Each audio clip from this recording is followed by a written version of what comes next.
मग महायुतीच्या मंचावरती राष्ट्रपुरुषांचे फोटो ठेवण्यापेक्षा ईव्हीएमचं मशीन ठेवलं पाहिजे, नोटांची बंडलं ठेवली पाहिजेत.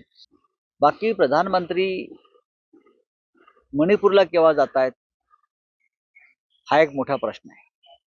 ते लवकरच जातील अशी आमची अपेक्षा आहे. आता ते मोकळ्यात निवडणुका दिल्लीच्या झाल्या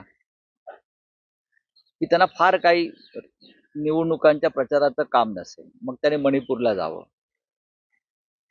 पण मुंबईत आलेत, आम्हाला आनंद आहे. प्रधानमंत्री पुन्हा एकदा आलेत. कोणाला भेटणार आहेत ते महायुतीच्या आमदारांना भेटणार आहेत.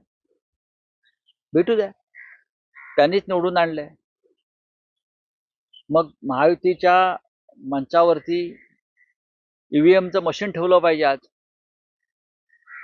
ईव्हीएमचं मशीन ठेवलं पाहिजे, त्याची पूजा केली पाहिजे. म्हणजे राष्ट्रपुरुषांचे फोटो ठेवण्यापेक्षा ईव्हीएमचं मशीन ठेवलं पाहिजे, नोटांची बंडलं ठेवली पाहिजेत. आणि मग ह्या सगळ्यांच्या माध्यमातून हा जो महायुतीला विजय प्राप्त झाला, त्या विजयाच्या शिल्पकार मग मंचावरती येतील. एकंदरीत जे काय चाललंय ते पाहत राहायचंय, बाकी काय.